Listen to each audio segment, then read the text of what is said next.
Slavki noć, pa ne kačam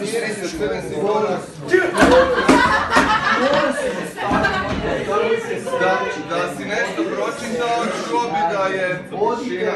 Ili znaš koja je bila službena valuta u NDH? Hrvatska kuna. Hrvatska kuna, jel kuna hrvatska životinja? Jel kuna hrvatska životinja srpska? Ne, nego je kuna životinja.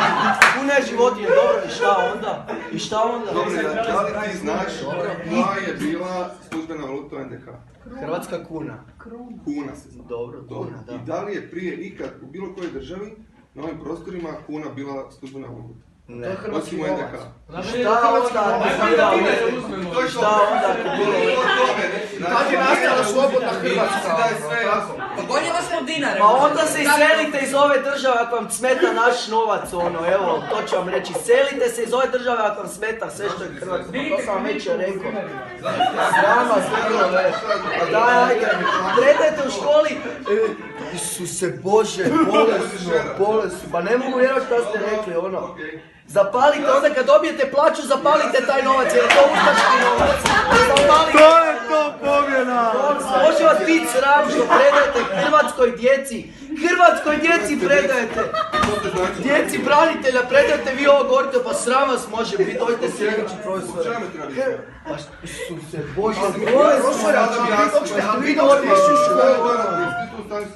ne, nisam pa nije niko normalan to u stanju shvatiti. Profesor, vi znate čime su ova punje glavu dok ste išli?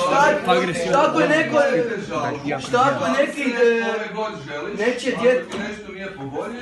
Bog mati, neću te stani.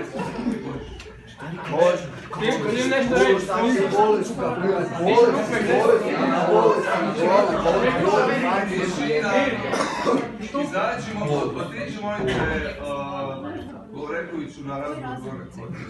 Zašto? Zato što previše... Zato što me smeta. Pa smeta me da, jer sam ja dijete hrvatskog branitelja, vi to govorite da vam smeta hrvatska kuna, ono, hrvatska kuna vam smeta, pa onda nemojte, zašto radite u ovoj državi? Zašto radite u ovoj državi? Primate i živite od hrvatske kune. To objasni gore psiholog. Neću, zapravo neću ići 2 mjeseca, sam još u ovoj školi, neću.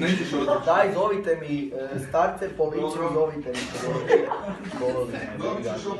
Ma dajte mi 3, hoćete ukor, pišite ukor.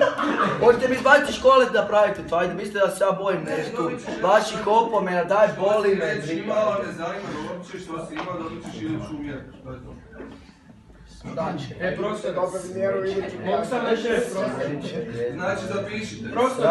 Znači, tema eseja, predajte ga svi za 2 tjedna, znači za ocjenu.